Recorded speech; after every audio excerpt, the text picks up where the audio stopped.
자연에 대한 사랑이 원래 어디서 왔는지는 분명하지만 글쎄에 대한 사랑이 어디서 시작되는지 미스터리하고 카슨이 모비딕의 그 간극을 채워줄 것이다. 하지만 독자들에게는 새로운 관점으로 세상을 바라보는 법을 알려준 카슨의 능력이 더 중요할지 모른다. 그리고 이런 재능은 매우 영향력 있는 확인할 수 있다. 카슨은 특히 바다 바람을 막으며 열을 지표하면서 자신이 탐험하고 싶은 세계에 사는 물고기를 비롯한 생물의 관점에서 이야기를 쓰기로 마음먹었다. 그들의 세계는 자신들이 보고 느끼는 대로 묘사되어야 해. 화제는 이야기에 끼어들거나 의견을 표현하는 것처럼 보여서는 안 돼. 이런 인간의 편견하고 비하하고 오늘날 랜딩은 우리 시대의 위대한 사진작가 중 한 명으로 꼽힌다. 랜딩의 작품은 전 세계에 걸쳐서 책이나 전시회에 등장하지만 가장 눈에 띄는 것은 내셔널 지오그래픽 잡지다. 네덜란드 로테르담에서 태어난 랜딩은 경제학 석사 학위를 받은 뒤에 환경개혁을 공부하기 위해서 미국으로 건너갔다.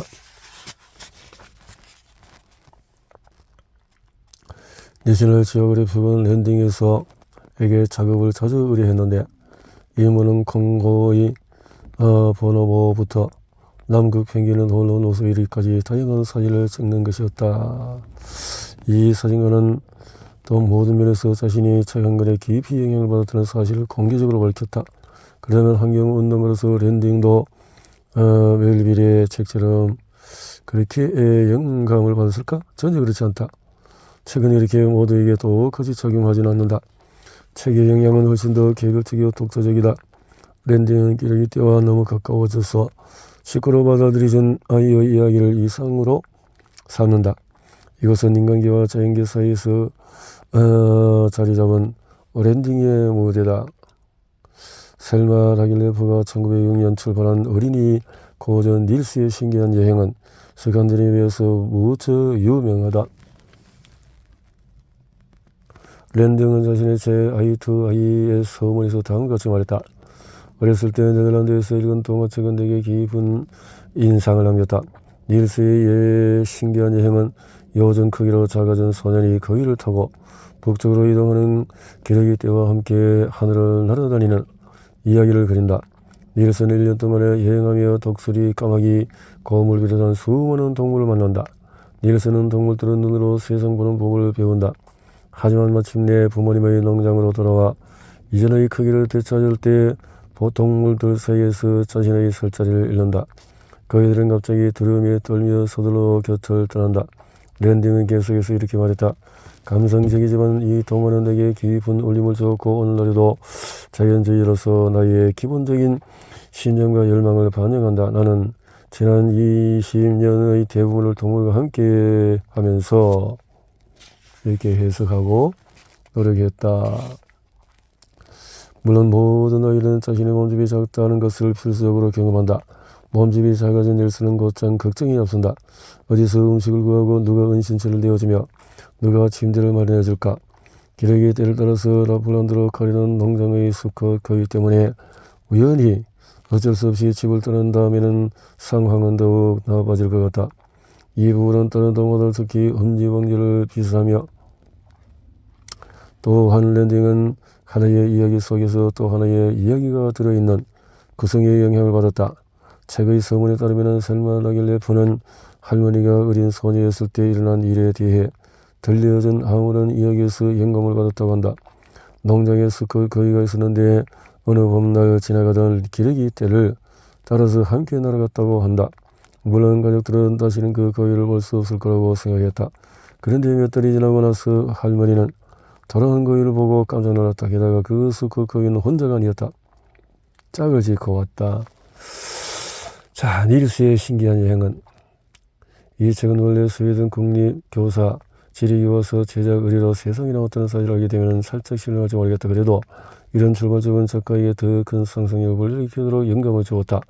라길레프의 책은 시적인 표현으로 가득하며 요즘저는 도덕주의적인 길로 어린 닐스의 장난꾸러기 계절을 결코 짓밟지 않는다. 이 책에서 닐스는 엄청난 장난꾸러기 소년으로 등장한다.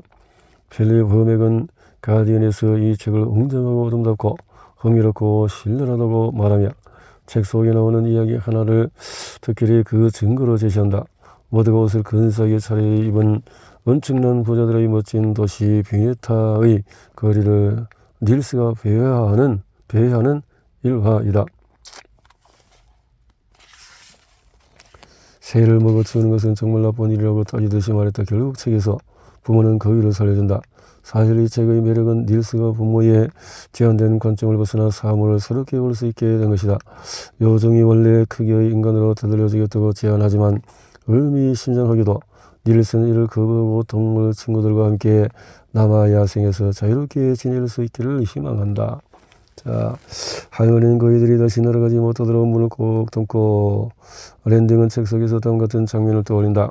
어느 날 황새가 닐스한테 자기를 따라 닐스는 황새와 함께 스웨덴 해안으로 보리라고는 기대하지 못한 이상한 도시로 날아간다. 그 대문을 통해서 다시 들어선 닐스는 옛 시대의 화려한 옷차림을 한 사람을 발견한다. 처음에는 아무도 닐스를 알아차리지 못하는 것 같았다. 닐스는 상인들이 있는 곳으로 간다. 상인들은 못쓰게 세트인 금장고 반짝이는 물건을 파고 이제 닐스는 상인들이 자신을 볼 수 있다는 것을 깨달았다. 바다 무역성들이 잃어버린 도시야. 랜딩에게 위어도 이야기는 같은 감정을 표현하는 것 같았다. 만약에 죽을 운명에 처한 성인들과 위험에 빠진 동물들을 구하는데 필요한 것이 무엇인지 알았다면 제 시간에 행동할 수 있었을 것이다. 또한 랜딩은 아이투아이에서 북서부의 원주민의 이야기를 소환한다. 거기서 전설에 대한 이야기는 그 사람은 그 숨의 신성한 동굴로 나를 데려갔다.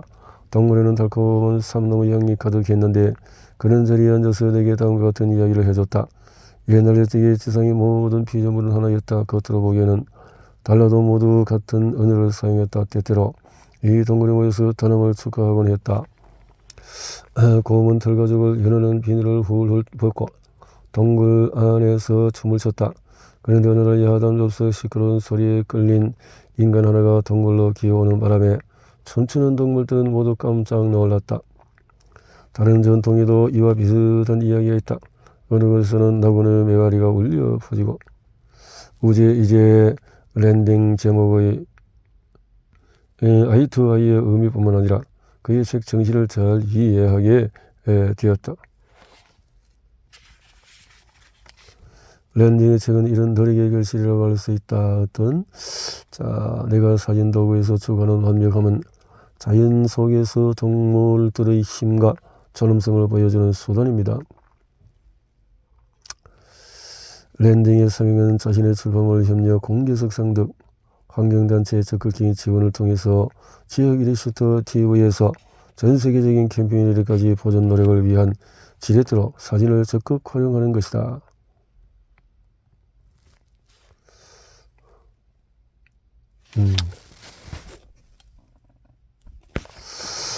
사장에서 삶의 목표를 찾자. 스티브 잡스와 에벌린 베레진, 스티브 잡스와 라미스.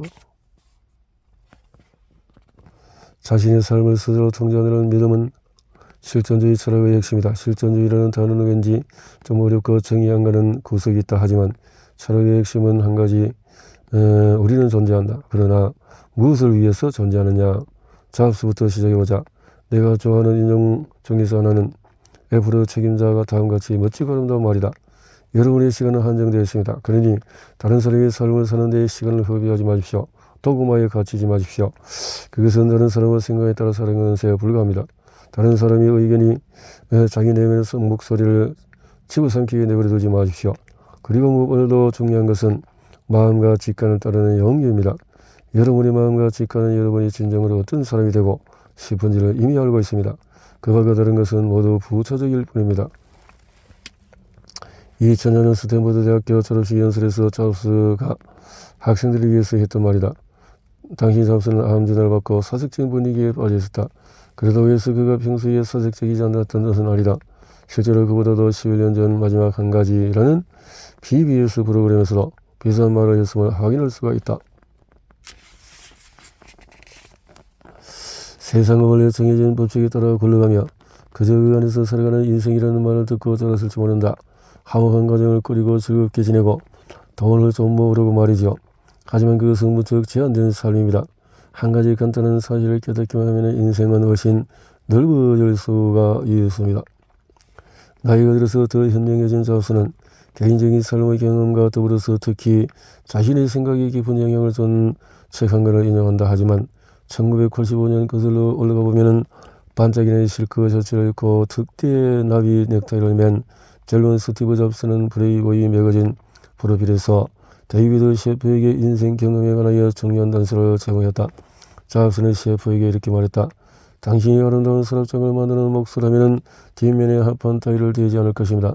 하판이 벽을 향해서 아무도 그것을 보지 못한다 할지라도 말이에요. 당신은 하판이 거기에 있다는 사실을 알 테니까요. 그니 뒷면에도 아름다운 나무쪽을 사용하게 될 거예요. 밤에 잠을 푹 자려면 미적 감각과 품질 모두를 고려해야 합니다. 사람들이 절대 보지 못할 무언가가 왜 그렇게 중요하게 여길까? 그런데 실존주의자들에게는 당연한 일이다. 목수는 자신의 가치를 따라야 하며 자신이 만드는 물건은 모든 면에서 기능에 충실해야 한다. 확실히 스티브 잡스는 꽤 인상적인 인물이다 하지만 애플의 선구적인 창립자가 되기까지 캘리포니아에서 양부모 폴 잡스와 클라라 잡스의 손에 자란 아주 평범한 중산층 아이에 지나지 않았다. 새아버지는 엔지니어로 더 정확하게 말하자면 레이저를 만드는 회사의 기계공이었다. 스티브의 애정어린 설명에 따르면 아버지는 종종 차고에서 이것저것 만지작거리는 손재주 있는 천재였다. 가장 상세한 잡스 전기의 저자인 월터 아이작스는 특별히 큰 영향을 미친 아버지 폴의 교훈을 이야기한다. 울타리를 만들 때 사람들 눈에 보이지 않는 뒷면 또 앞면처럼 잘 다듬어야 해. 아무도 그것을 보지 못한다 할지라도 너는 뒷면이 어떤지 알고 있을 거야. 네가 완벽한 울타리를 만들기 위해서 헌신한다는 것을 보여주는 거야. 이 이야기는 잡스가 철학 서적을 읽기 오래전에 이미 실존주의 사상에 영향을 미쳤음을 분명하게 보여준다. 그 결과 나중에 애플의 CEO가 되었을 때 내부의 회로기판처럼 아무도 볼 수 없는 부분을 포함해 매킨토시 컴퓨터의 모든 요소가 아름다워야 한다고. 하지만 다시 학교로 돌아가보자.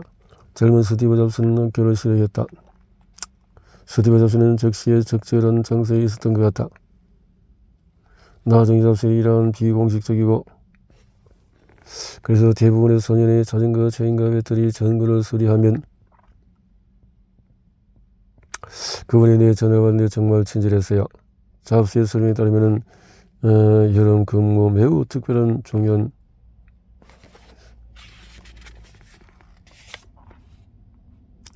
블루박스에 대한 기사를 보고 이를 디지털 버전으로 시도해 본 것 또한 유명한 일하다. 잡스는 데이비드 셰프와의 인터뷰 도중에 당시를 이렇게 회상했다. 워지니아과 저는 대부분 크게 다르지만 어떤 면에서는 같아서 아주 가깝습니다. 이와 대조적으로 개인의 창의성과 혁신은 대부분의 회사에서 위대한 사람들은 떠나고 결국 당신은 평범한 사람으로 기일이 되며 다소 보수적인 경제학은 전통적으로 비즈니스 성공에서 특이한 기업가의 역할을 폄하하는 대신에 초상적이고 비개인적인 모델에 초점을 맞췄다. 기업가 정신에서 개인이 중요하다고 주장한 사람은 조지프. 당시까지만 해도 기업 운영은 지나치게 간섭적이었으며 어쨌든 이에 이의를 제기하는 사람은 거의 없었다. 밥 딜런의 음악은 야외 콘서트나 레코드를 통해서 감상했지만 진지한 신비주의는 책으로 흡수했다.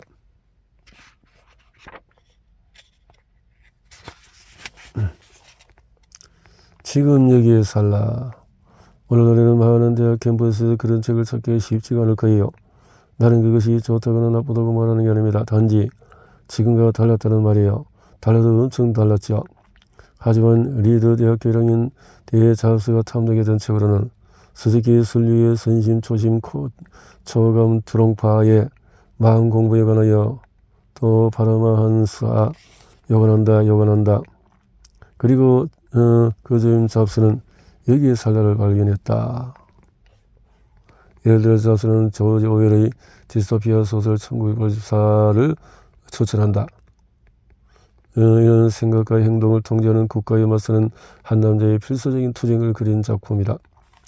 미친 듯이 날뛰는 코끼리를 다스릴 수도 있다. 곰과 호랑이의 입을 다물게 할 수도 있다.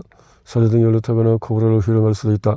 연금술로 생계를 꾸려나갈 수도 있다. 신분을 감추고. 그런데 잡스에게 이런 책들을 높이 평가한 것은 사실이지만 잡스에게 개인적인 경전이 된 책은 지금 여기에 살라이다. 스티브 잡스는 이 책을 통해서 환각제 LSD를 가까이 접했다. 지금 여기에 살라.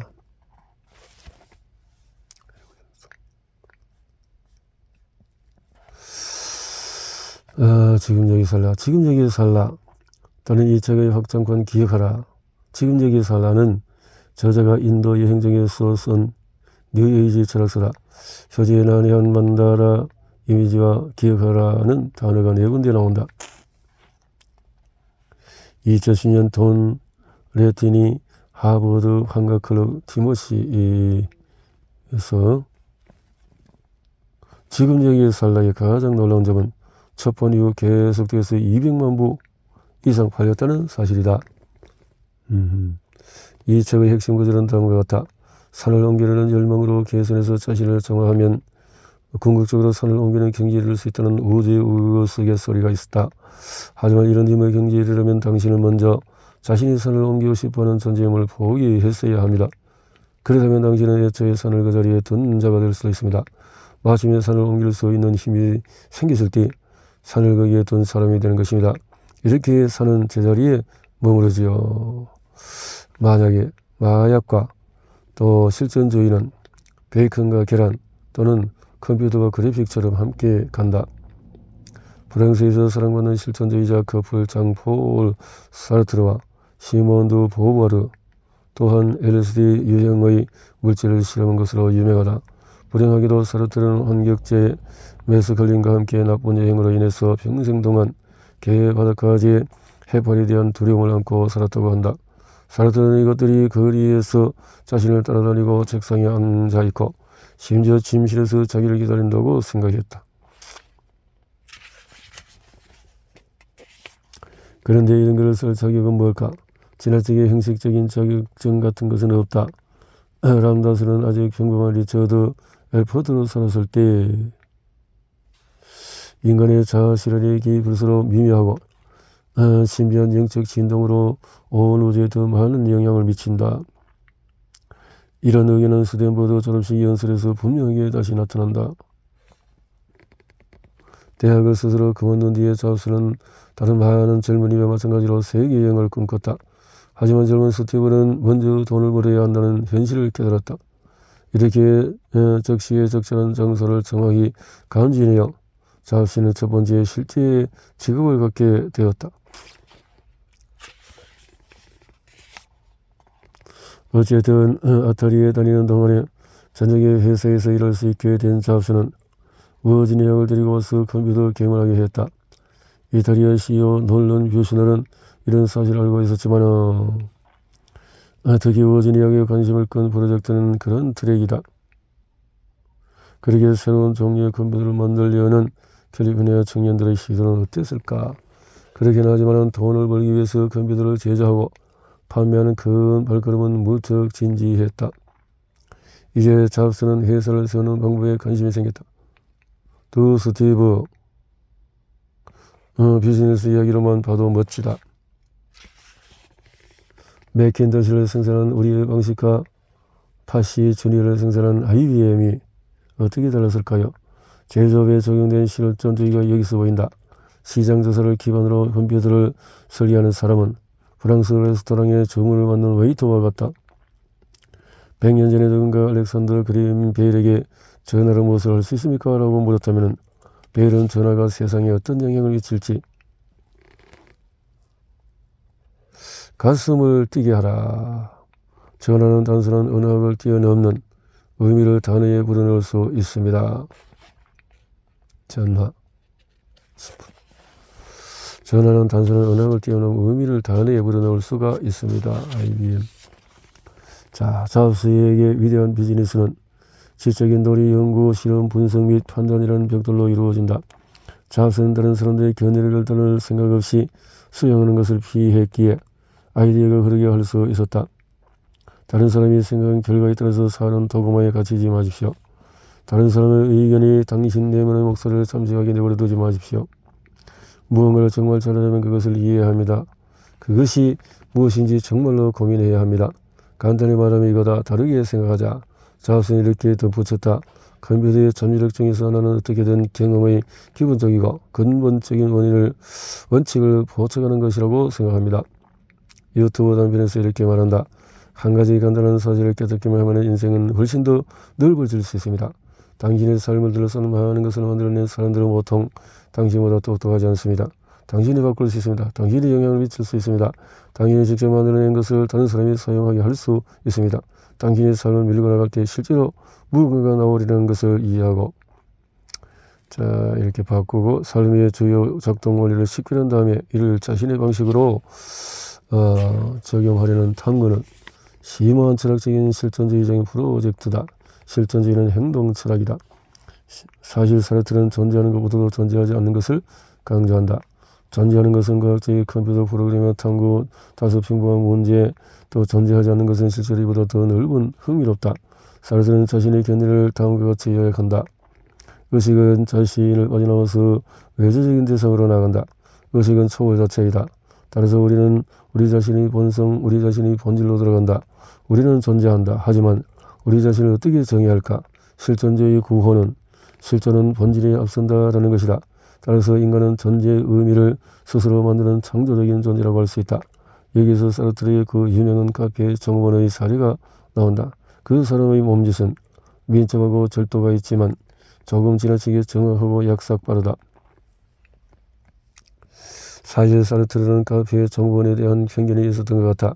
배우를 바라보는 플라톤처럼 신랄한 눈빛으로 정원이 세상 사람들에게 어떻게든 거짓 얼굴을 드러내려 한다고 보았다. 사르트르는 자신의 사례에서 정원의 역할을 잘못 전달하고 다른 것에서 사르트르의 실존적인 상상력을 강조하는데 이것은 우리가 이용 가능한 가장 순수한 형태의 자유라고 할 수 있다. 변증법적 이성, 비판. 물론 공장에 고용된 대부분의 애플 직원은 상상력을 한껏 발휘할 기회가 없지만 애플의 캘리포니아 본사와 특히 픽사에서는 상상력의 중심 무대에 올랐다. 잡스가 애플에서 해고된 일과 관련해서 이렇게 말한 것도 어찌 보면 당연하다. 1986년에 이사회 회의에서 경영정책을 둘러싼 갈등으로 애플 컴퓨터에서 쫓겨난 직후 스티브 잡스는 스타워즈의 감독 조지 루카스에게서 픽사라는 소규모 컴퓨터 제조사를 사들였다. 우리는 실패를 눈앞에 두고 있었습니다. 하지만 스티브는 패배를 모르는 사람 같았어요. 패배를 인정하지 않았지요. 픽사의 생존과 2000년 11월 잡스는 버려진 델몬트 통조림 공장을 구입해서 픽사의 기지로 삼았다. 이 디자인 철학은 건물의 중심에 가장 중요한 기능을 배치하는 게 좋겠다는 것이었어요. 그런데 잡스는 단순히 공간을 만드는 것만으로 충분하지 않다는 사실을 깨달았다. 하지만 수년 동안의 픽사의 디지털 애니메이션 영화 모델은 엄청난 돈을 까먹었기에 잡스가 회사를 믿고 계속 자금을 지원해 줘야 그 은근히 유지될 수가 있었다. 나중에 잡스가 공경을 겪던 애플로 복귀했을 때 픽사에게 되찾은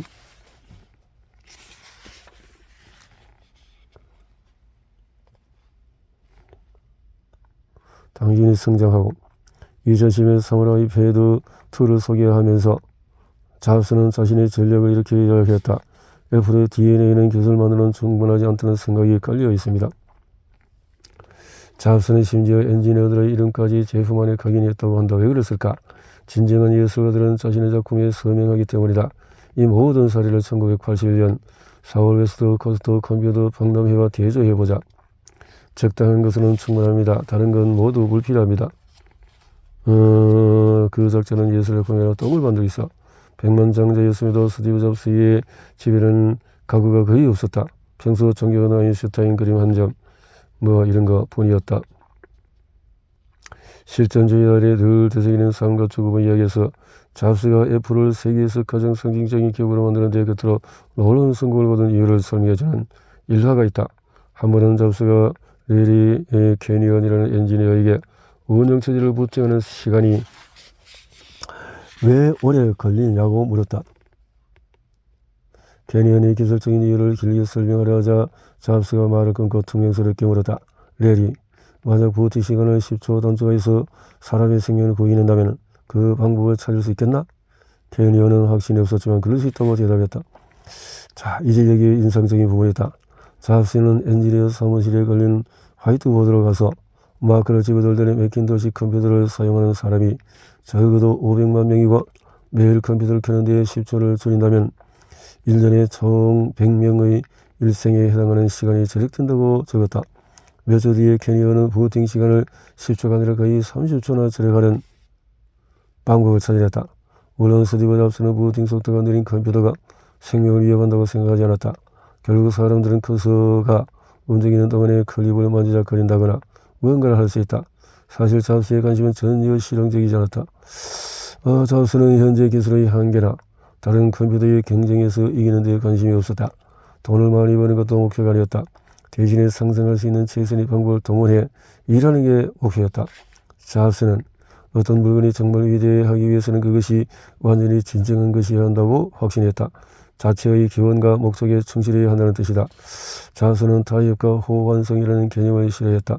심지어 원래 맥킨토시 컴퓨터는 커서로 움직이는 화살표 키도 없도록 설계했다고 한다.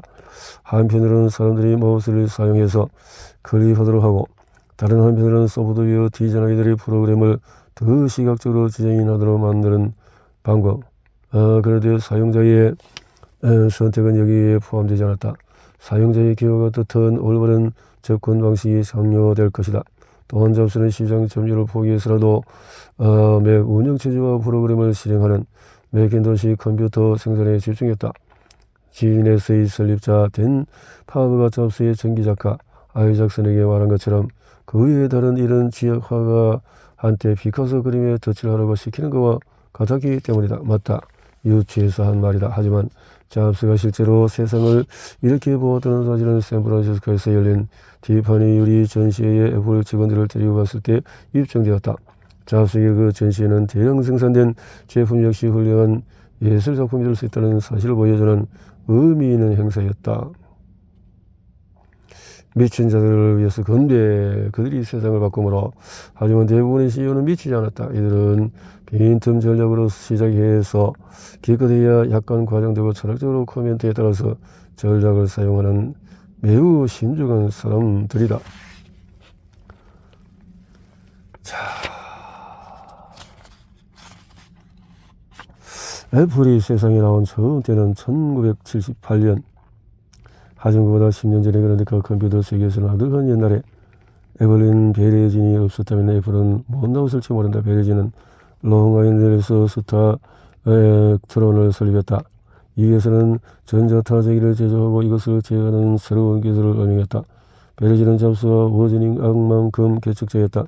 컴퓨터는 초기 단계에 머무르고 개발에 참여하는 여성이 거의 없었을 때 베레진이 만든 기계는 부피가 크더라고 느리고 소음이 크긴 했어도 텍스트를 편집.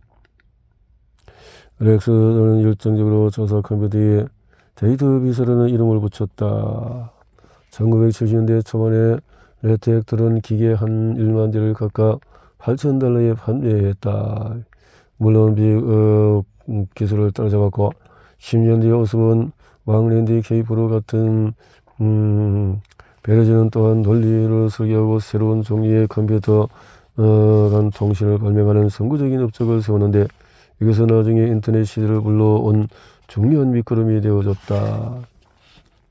사실 이 주장은 베레진의 역할과 의의를 과대평가하고 컴퓨터 발전이 지닌 집합적인 성격을 오해하는 측면이 있다. 비록 오늘날 그 이름이 많은 사람에게 낯설지라도 에벌린 베레진은 진정으로 현대의 세계를 만들어낸 소수의 사람 중에 한 명이다. 사실 이 장르를 대표하는 유명 인사 중에서 다수는 1930년대 이후에 출판된 실제로 이상한 나라의 톰킨스의 초창은 이렇게 시작한다. 은행이 쉬는 날이었기에 DNA 이중 날선 구조를 발명해서 생명의 숨겨진 비밀을 규명하는 데 이런 어메이징 스토리